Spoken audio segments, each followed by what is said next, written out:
Nah, hanya nanti orang yang belajar Al-Quran ini terbagi 3 bagian. Kata Allah, saya sudah berikan warisan, cuman warisannya nggak dipakai. Sama seperti begini, ada orang nerima warisan sekarang, banyak dapatkan, 1 miliar tiap orang. Apakah kemudian 3 orang yang mendapatkan, misal 3 orang dapatkan warisan setiap orang 1 miliar. Apakah setiap orang akan menggunakan uang itu dengan cara yang sama? Kadang bisa berbeda. Ada yang bangun madrasah dari uang itu.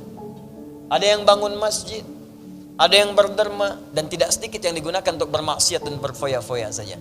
Ada yang mendapat warisan langsung dari Allah berisi kitabullah Al-Quran. Bahkan dia bisa datang ke majlis ini untuk belajar Al-Quran. Cuma sayang nanti ada 3 golongan terbagi dari orang itu.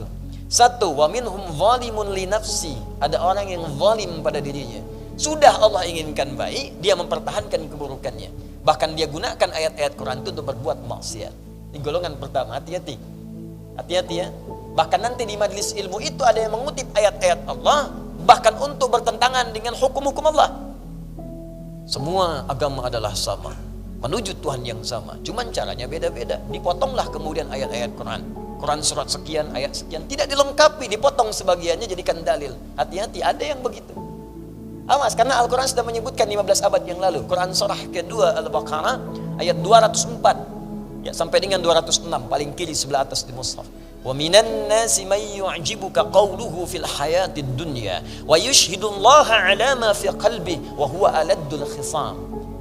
Di antara sebagian manusia, ada di antara mereka orang-orang yang kalau bicara itu kata-katanya begitu menarik.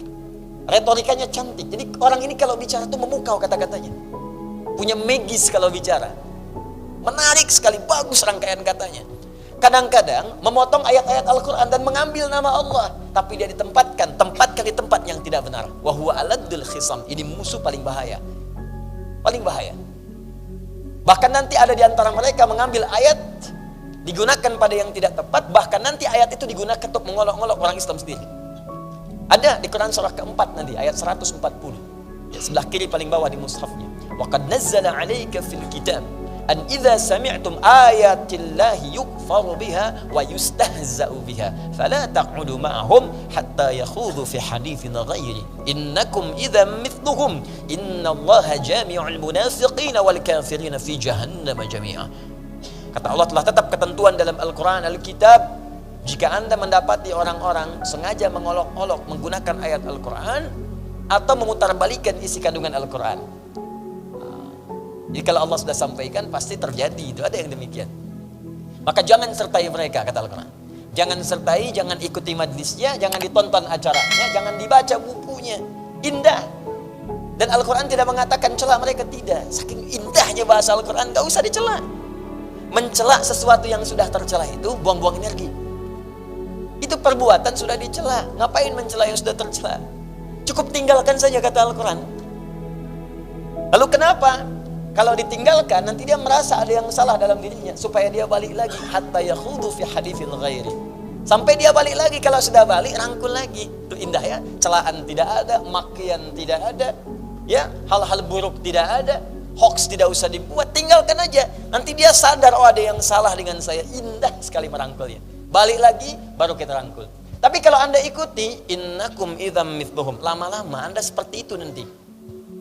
Statusnya muslim, tapi sholat tidak, puasa tidak, azan tertukar di masjid, gak ada yang azan, tempat ibadah lain azan. Masjid kosong, gak ada sholat, tempat ibadah lain ikutan sholat. Bahkan yang paling aneh, masjid banyak kok sholatnya di tempat ibadah lain. Nanti ada yang salah di situ.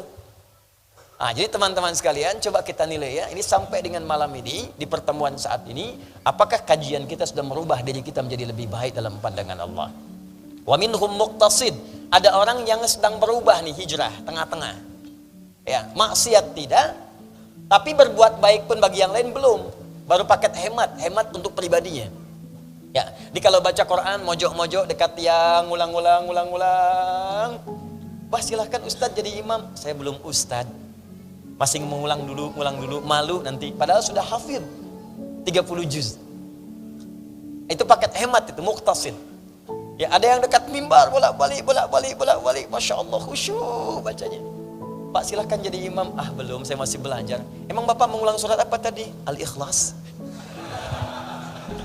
tapi dekat mimbar. Itu muqtasid, berubah dia. Bagus daripada tidak sama sekali.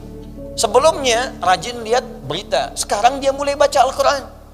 Sebelumnya keluar nggak bawa apa-apa, sekarang naik busway pun bawa mushaf, naik kereta bawa mushaf, bawa aplikasi, baca Quran. Ada perubahan di situ.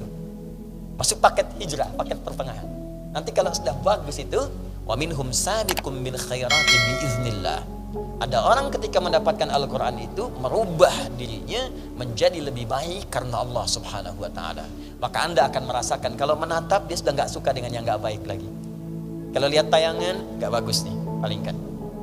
Mendengar sudah nggak enak dengan topik-topik yang maksiat. Begitu dia dengar nggak bagus nih, palingkan. Itulah yang berhasil itu. Itu yang paling bagus. Jadi kalau Anda ikut ta'lim Al-Quran seperti itu sampai di situ, maka berbahagialah. Artinya kita sudah masuk dalam wilayah yang dicintai oleh Allah Subhanahu wa Ta'ala. Tinggal dipertahankan sampai wafat menghadap Allah. Dan itu yang tidak mudah.